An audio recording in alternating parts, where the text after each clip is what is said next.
en Diálogo Internacional, también otra muy interesante entrevista, Telma, con Daría Piñotti. Sí, muy interesante. Yo me inclinaba más a pensar que era el loquito que se había autoinmolado y bueno, esto me cambió totalmente la perspectiva. Me hizo acordar mucho al atentado contra Cristina, que te acordás que los medios incentivaban la idea del lobo solitario. No son lobos solitarios. Exactamente. Hay planes para matar a Lula, hay planes para matar a Cristina y desbaratar todo, ¿no? Así es. Bueno, vamos a hacer un anuncio que nos encargó Atilio y Paula, que no nos olvidemos, que es que este jueves 21 de noviembre a las 20 horas, en Palermo K, Julián Álvarez 1886, va a estar Atilio Borón y Paula Klachko presentando su libro Segundo Turno, el resurgimiento del ciclo progresista en América Latina y el Caribe. Así que este jueves 21 a las 20 horas en Palermo K, Julián Álvarez 1886, Atilio y Paula van a estar presentando su libro Segundo Turno. Quedan todos y todas invitados a esta presentación. Y les recordamos que para el día de hoy tenemos el sorteo del libro El lado oscuro del imperio, la violación de los derechos humanos por Estados Unidos, de Atilio Borón y Andrea Blausic, que para participar del sorteo nos mandan un mensaje, como ya los muchos que tenemos, de mensaje saludando, felicitando y queriendo participar en el sorteo por el libro, al 11 3200 0530, y quien sea el ganador o la ganadora va a poder pasar a retirar el libro por Librería Badaraco, Entre Ríos 921, Ciudad de Buenos Aires. Telma, cuando hablábamos hoy, otra de las reuniones que hubo en estos días en América Latina fue la reunión de la PEC, ¿no? El Foro de Cooperación Económica Asia-Pacífico, que ya hace 15 días habíamos hablado un poco de esto en el programa, que está terminando hoy en Perú, en Lima, que es la tercera vez que Perú es anfitrión de una reunión de este tipo. Lo había sido en 2008 y 2016, y es una reunión que se está dando en un contexto muy particular, porque por un lado está tratando como hablamos muchas veces, este corrimiento del eje de la economía mundial y de la influencia mundial del Atlántico al Pacífico, ¿no? El regreso al Pacífico, digamos, de 500 todo esto, años después. 500 años después, por lo cual se estuvo inaugurando el puerto de Chancay, ¿no? Que es un megapuerto que se inauguró el 14 de noviembre, hecho con capitales chinos, que dentro del proyecto de la franja y la ruta para conectar Chancay con Shanghái, ¿no? Y todo esto que estamos hablando, pero en un contexto en que Perú sigue atravesando una crisis muy profunda, bajo el gobierno de Dina Boluarte, quien llegó a la presidencia luego de la destitución del presidente Castillo, que ha incrementado los índices de violencia, de pobreza, de desocupación en Perú, por lo cual... acusaciones de corrupción. Violación de los derechos humanos. Así es, muchas protestas se están dando. Hubo un paro general que coincidió con la fecha de la reunión de la PEC.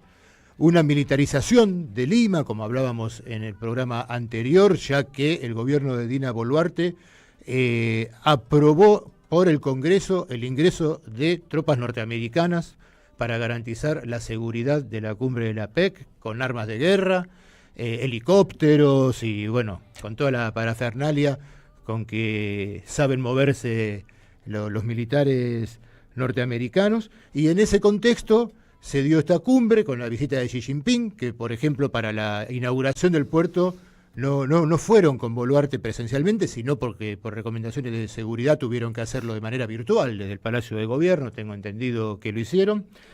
Y realmente una situación muy compleja en una cumbre que a la vez marca también esa disputa que se está dando por el multipolarismo. Claro, porque estaban los dos líderes más importantes de los Biden, países más importantes. Estaba Xi Jinping. Y estaba Joseph Biden, ¿no? Exactamente, que se reunían hoy, tengo entendido, en Lima, tenían la reunión hoy entre ellos, ¿no? Se van a volver a encontrar en el G20. Y se van a encontrar nuevamente en el G20. Pero para hablar de este tema y que nos pueda explicar un poco más lo que pasa en Perú, estamos en contacto con Luis Gárate Sánchez, que es licenciado en periodismo, magíster en ciencia política, convención en relaciones internacionales y director del portal de prensa alternativo Comunicambio.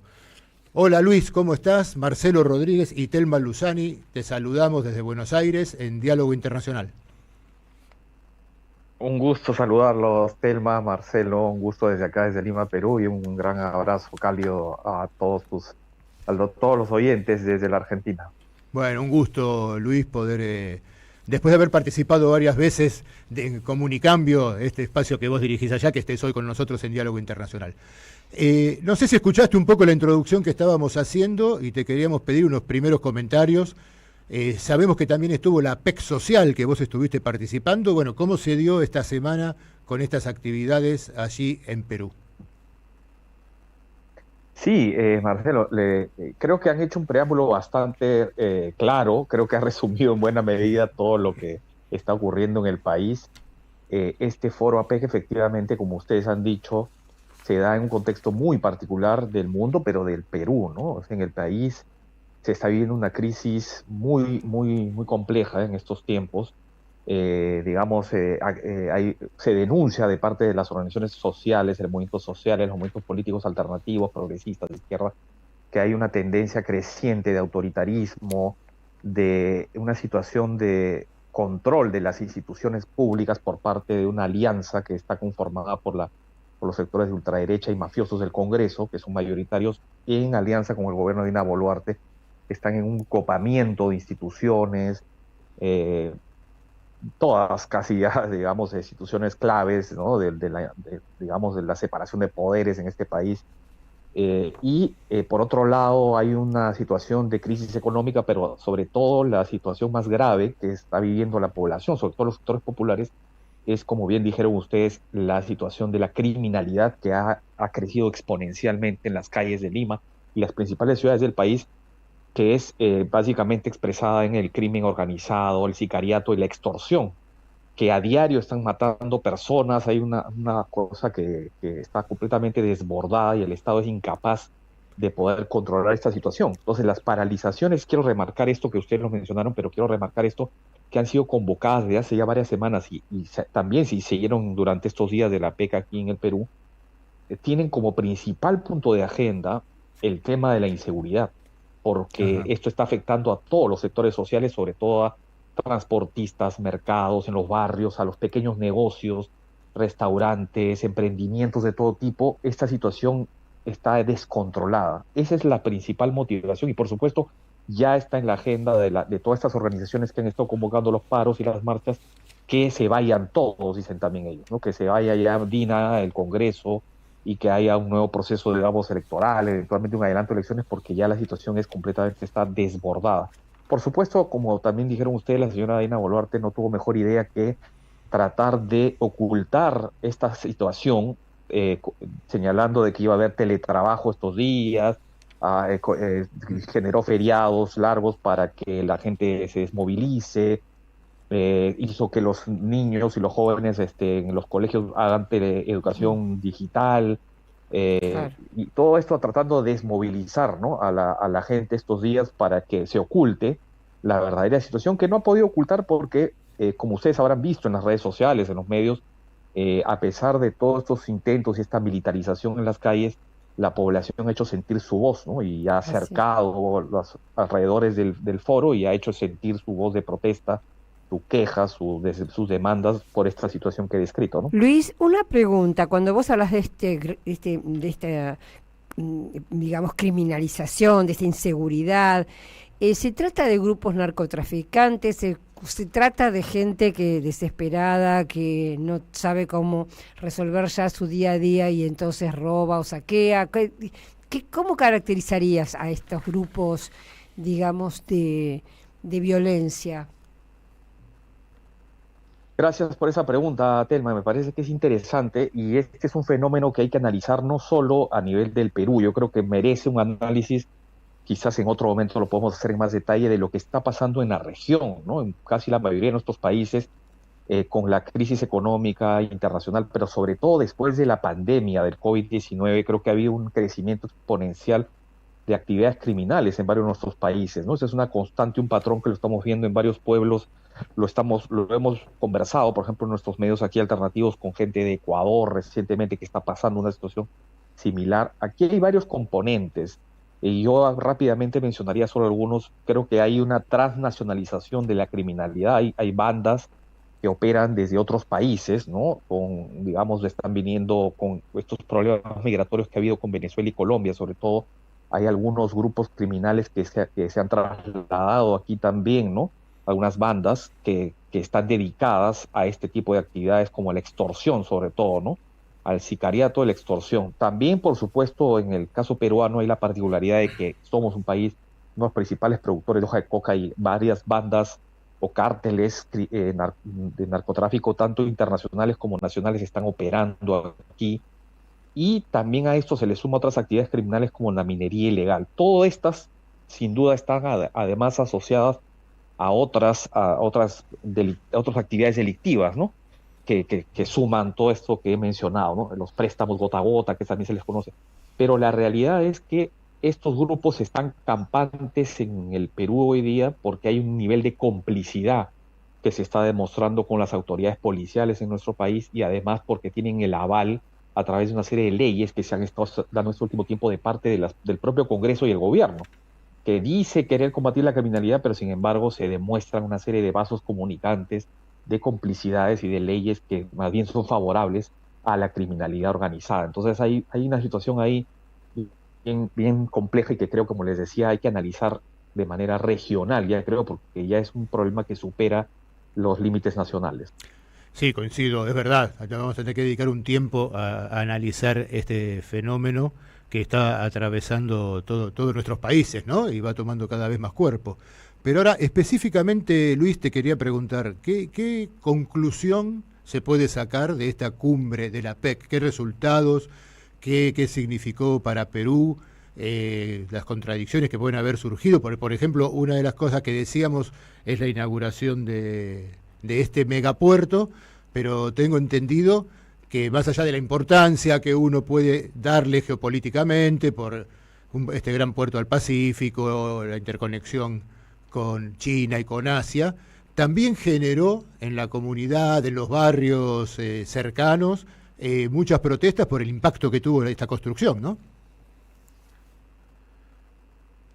Así es, Marcelo, tocas un punto neurálgico de esta discusión, porque lo que ocurre es lo siguiente. El tema del megapuerto que mencionas sin duda es un tema importante, es decir, no se puede estar de per se en contra del proyecto. Me parece que, como bien mencionabas en tu introducción, el megapuerto es parte de toda una política global de China que tiene que ver con esta alternativa, este proyecto de la Franja de la Ruta, de estos proyectos que finalmente traen muchos beneficios a los pueblos, ¿no? Sobre todo del sur global, proyectos de infraestructura que deben ser bienvenidos, por un lado, ¿no? O sea, que todo lo que ayude a mejorar la conectividad, el comercio, digamos, dinamizar la economía de nuestros países, debe ser bienvenido. Pero hay que decir algunas cosas sobre ello también para complejizar el panorama, ¿no? Porque si bien es cierto, entendemos que es una prioridad para el Estado y el gobierno chino este tipo de proyectos, hay que decir que las contrapartes a veces tienen problemas, y sin ver eso también hay que ver esta complejidad, ¿no? Porque en el caso peruano, la contraparte son gobiernos como el de Dina Boluarte, un gobierno totalmente ilegitimizado, con más de 90% de la población que lo rechaza, involucrado en todos los casos que ya mencioné antes y que ustedes conocen. Entonces, digamos, ahí hay un problema, digamos, ¿no? La contraparte, tienes un gobierno totalmente deslegitimado, con problemas de relacionamiento con la población, de violación de derechos humanos. Entonces, ahí hay un problema. El otro tema es que muchos de estos proyectos se hacen sin una adecuada planificación ni consulta con los ciudadanos. Por eso es que uno de los temas que se ha discutido mucho, por ejemplo, el foro social de la PEC, por varias organizaciones sociales que han estado ahí, es que hay muchas inversiones de empresas chinas en el Perú que ahora están muy presentes en la minería, sobre todo en la minería en el sur andino, ¿no? Grandes proyectos de cobre, por ejemplo, están también en la zona de Ica, que es al sur de Lima, están también ahora hay proyectos de energía en las empresas energéticas proveedoras de energía en Lima, por ejemplo, la mayoría son ahora propiedad china. O sea, se le suma este megapuerto de Chancay como propiedad de la empresa COSCO Shipping, y el tema ahí es que no es en sí que sean propiedades de empresas chinas, sino que estas empresas no tienen un adecuado relacionamiento con las poblaciones. Muchas veces hay conflictos de intereses, afectaciones a las comunidades a nivel social y ambiental. Entonces, pero ahí el problema de fondo, hay que decirlo con claridad, más que las empresas en sí, que operan como empresas en cualquier país del mundo, con sus intereses privados, sus intereses de utilidades, es el Estado peruano, que nuestras autoridades son incapaces de dar una debida supervisión, una debida regulación y planificación, y ahí se da el problema central, de que el Estado el peruano no es un garante de los derechos ciudadanos, de los derechos de las comunidades, y por lo tanto no puede garantizar esa mediación, esa intermediación que se requiere. Por eso es que ahí hay que decir, y la ciudadanía ha expresado en este foro social, por ejemplo, muchas quejas sobre estas inversiones, pero a mi juicio y al juicio de varios otros, aquí tanto o más que el papel de esas inversiones tiene que ver también con el papel de intermediación y de garantizar derechos del Estado peruano y sus diferentes instancias, ¿no? Sí, acá muchas veces cuando hablamos de ese tema y hablamos de esta lógica del ganar-ganar que propone China, como hay que tener en cuenta que del ganar nuestro se tienen que ocupar nuestros países, y muchas veces nuestros gobiernos no están a la altura de las circunstancias para poder llevar adelante eso, como vos bien decís, ¿no?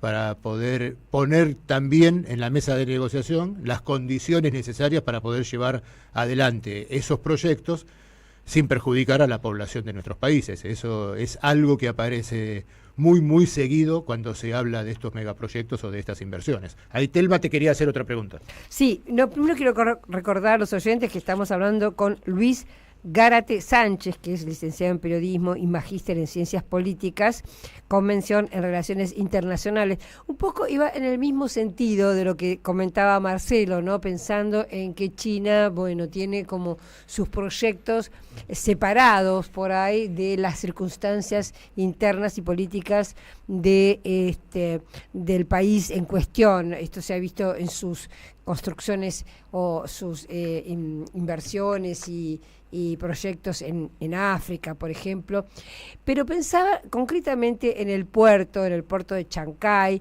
y pensaba qué beneficio puede ser, no sé, esto es lo que yo me imagino, vos me dirás, Luis, si estoy acertado o no, qué beneficio puede ser para Bolivia, por ejemplo, que no tiene ninguna salida al mar, o incluso para países como Brasil o Argentina, que tenemos salida al Atlántico, pero no al Pacífico.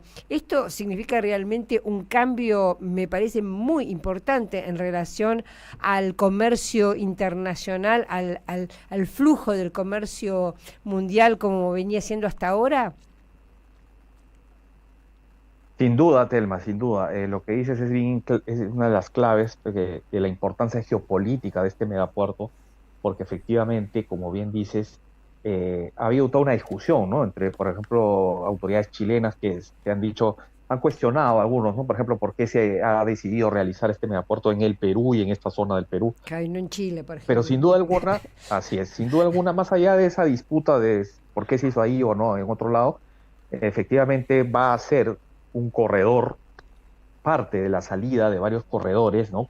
Porque además este megapuerto va a estar conectado con proyectos ferroviarios, proyectos de carreteras, que lo que buscan es facilitar, como bien decías, el comercio de varios países, incluyendo los que has mencionado, como Bolivia y otros, que van a tener, el Brasil mismo, más facilidades para ahorrar tiempo en el comercio internacional, sobre todo mirando hacia el Pacífico, mirando los mercados asiáticos, ¿no? Entonces, sin duda, como parte, el proyecto, digamos, se vende como un nuevo hub portuario, ¿no? Se ha dicho que va a dinamizar efectivamente estos comercios, este comercio internacional, va a ahorrar tiempo y seguramente costos para muchos de estos intereses comerciales. Yo solo quería remarcar un detalle ahí.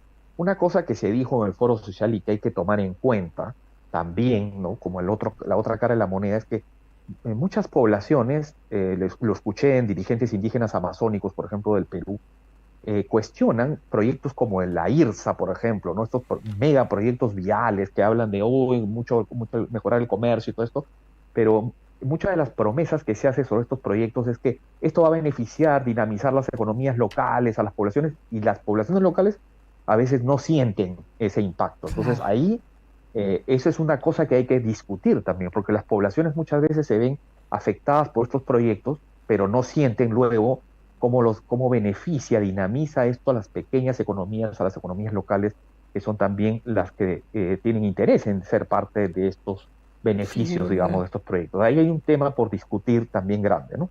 Y la otra pregunta, Luis, pensaba en que esto, nosotros tuvimos, y creo que Perú y Ecuador también han tenido la visita de la generala Laura Richardson, ahora ya ex comandante del Comando Sur, y ella ha hecho mucho hincapié en que la presencia de China es más o menos como kriptonita para Estados Unidos, y esta presencia china, ¿cómo está cayendo en la Embajada de Estados Unidos en Lima?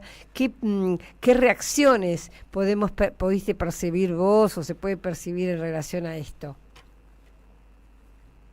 Es evidente que, como bien decía Selma, han habido diversas expresiones de parte de autoridades estadounidenses sobre esta preocupación. No se ha sabido de que no solo la señora Richardson, sino otros voceros del Departamento de Estado y del propio gobierno y la embajada aquí han dicho de que el tema del megapuerto es una preocupación de seguridad nacional de Estados Unidos y de seguridad, digamos, hemisférica, ¿no? O sea, lo ven no solo como un tema de disputa comercial, sino hasta como un tema de preocupación porque lo sienten como una movida geopolítica que podría para ellos, según su lógica obviamente, ¿no? Podrían entenderlo hasta como una suerte de enclave, ¿no? Casi militar, digamos, que para la presencia de este puerto en nuestro país, ¿no?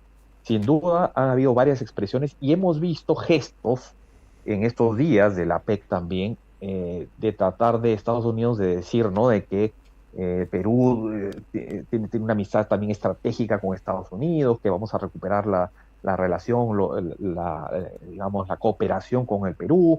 Acaban de donar, he visto hoy día, unos helicópteros importantes para la Policía Nacional, están donando otra serie de equipamientos para mejorar las aduanas. Es decir, hay un interés de empezar digamos, a responder a través de varias vías, me parece, esta creciente presencia, que sobre todo es económica, como la he descrito, ¿no? En proyectos de inversión, de empresas que están, sobre todo extractivas, que están presentes en el Perú, ¿no? De capital chino. Entonces hay declaraciones y situaciones que nos hacen ver de que hay una preocupación, hay una alerta de parte de los estadounidenses sobre esta creciente presencia. Pero hasta ahí llega, no he visto más gestos o situaciones, pero es evidente que seguramente vamos a ver una suerte de cada vez mayor presencia americana, tratando de disputar un poco seguramente la influencia, sobre todo económica, de los capitales chinos, ¿no? Sí, así es, Luis, estamos seguros, bueno, por todo lo que venimos hablando también con distintos entrevistados en el programa de hoy, que se vienen épocas duras, un poco más duras todavía para la región, y con una ofensiva más fuerte de Estados Unidos, como vos lo estás diciendo. Pero bueno, vamos a seguir analizándolo, seguramente.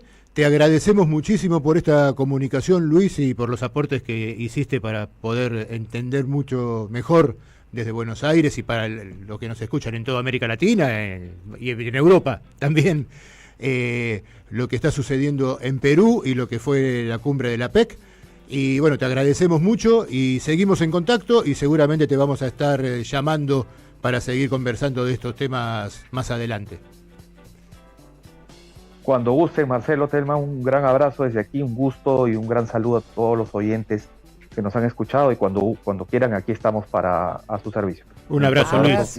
Hablábamos con Luis Gárate Sánchez, periodista, director del portal alternativo Comunicambio de Perú. Deja tu mensaje en nuestra